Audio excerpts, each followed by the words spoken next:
नमस्कार, आप देख रहे हैं जनसूत्र नेटवर्क। आपके साथ मैं हूं रोशन। इस वक्त मैं मौजूद हूं पटना के प्रदर्शन स्थल, या यूं कहे कि पटना के जंतर मंतर गर्दनी बाग में, जहां पर बीते 13 तारीख से ही अपनी 15 सूत्री मांगों को लेकर के स्टूडेंट्स धरना पर बैठे हुए हैं। जब पहले दिन यानी आंदोलन के शुरुआत के पहले दिन हम आए थे तो यहाँ पर स्टूडेंट्स की संख्या गिनी चुनी थी, लेकिन आज हजारों की संख्या में यहाँ पर स्टूडेंट्स जमा हो चुके हैं और पटना के कई सारे नामचीन कोचिंग संचालकों ने भी इस आंदोलन को अपना समर्थन दिया है। साथ साथ बिहार के प्रमुख विपक्षी दल और विपक्ष के नेता तेजस्वी यादव का भी इस आंदोलन को समर्थन मिल चुका है। हमारे साथ यहाँ पर एक प्रदर्शनकारी छात्रा है, हम इनसे बात करते हैं और इनकी प्रमुख मांगों को समझने का प्रयास करते हैं। बहुत धन्यवाद आपका हमसे बात करने के लिए। Thank you. डे 1 को भी हमारी बात हुई थी, तब इस आंदोलन के साथ कुछ गिने चुने लोग थे। आज उसके मुकाबले बड़ी संख्या में लोग शामिल हुए हैं, क्या कहेंगी आप?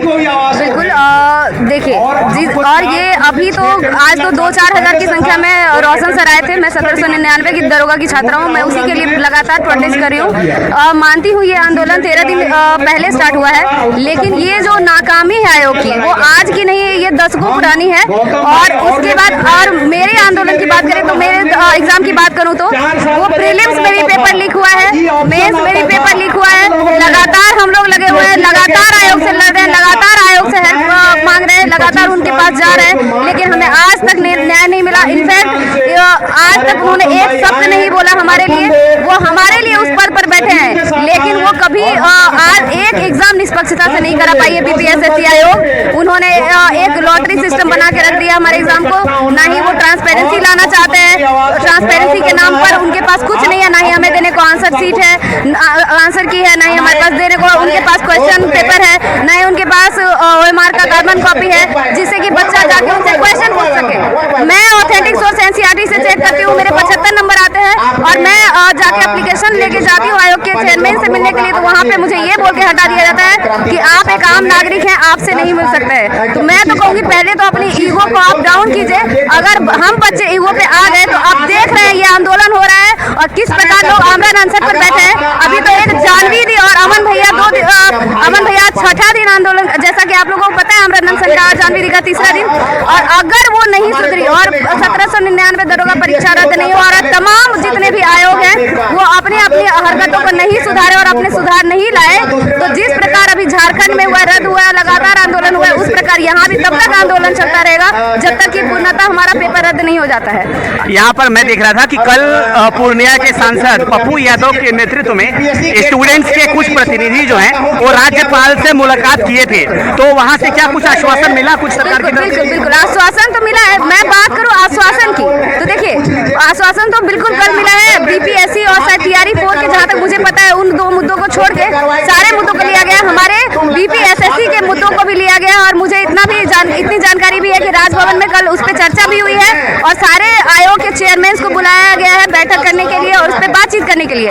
तो मैं भी वेट ही कर रही हूँ कि क्या बातचीत होती है और क्या सुधार लाते हैं, क्योंकि मैं जहाँ तक उन तक अपनी बात पहुँचाने की कोशिश की हूँ। आज तक उन्होंने सिर्फ आश्वासन देने का काम किया है। आज तक उन्होंने धरातल पर एक काम नहीं किया। एक क्वेश्चन का हमारे एक प्रश्न का उन्होंने जवाब नहीं दिया है। मेरा 3 अगस्त को फर्स्ट हियरिंग था कोर्ट में, सब जगह मैं, चाहे वो नीतीश कुमार हो, तमाम बड़े बड़े अधिकारी हो, सबके पास सबूत, एक सबूत लेके गई हूँ और हमारे पास पुख्ता सबूत है। 2 जगह FIR दर्ज हुए। उसके बावजूद वो वही अधिकारी पहले बोलते हैं कि आपका पेपर रद्द होगा, उसके बाद वही जाके आयोग के चेयरमैन के साथ मीटिंग करने के बाद बोलते हैं कि आपके पास पुख्ता सबूत नहीं है, आपका पेपर रद्द नहीं होगा। उसके बाद अभी 3 अगस्त को मैं बताना चाहती हूँ कि मेरा पहला हियरिंग हुआ था कोर्ट में और कोर्ट में केस चल रहा है। 24 तारीख को दूसरी सुनवाई होने वाली है। उसी को लेकर आज हम लोगों ने प्रोटेस्ट भी किया है, जिसमें 2-4 हज़ार की संख्या में आए हैं। और मैं तो धन्यवाद करना चाहूंगी रोशन सर का, वो भी हमारे साथ आए। और अगर 24 तारीख को सुनवाई में हमारे पक्ष में नहीं जाता और वो कुछ गड़बड़ी करने की कोशिश करते हैं और दिग्भ्रमित करने की कोशिश करते हैं, तो इतना बड़ा आंदोलन होगा कि वो सोच भी नहीं सकते हैं। यहाँ पर जो छात्रों का स्पष्ट तौर पर यह कहना है कि जब तक छात्रों की 15 सूत्री मांगों पर सरकार विचार नहीं करती है, अक्षरशः उनकी 15 सूत्री मांगों को मान नहीं लिया जाता है, तब तक ये आंदोलन ऐसे ही अनवरत जारी रहेगा। और छात्रों ने अभी एक और ऐलान किया है कि यदि 25 तारीख तक उनकी मांगों को नहीं माना जाता है तो 25 तारीख को एक बड़े स्तर पर आपको पटना पटना के गांधी मैदान से मुख्यमंत्री आवास तक मार्च की तैयारी है। तो छात्र इस आंदोलन को कहीं भी कम नहीं होने देना चाहते हैं। कहीं ना कहीं इस आंदोलन को एक जन आंदोलन बनाने की तैयारी छात्रों ने की है।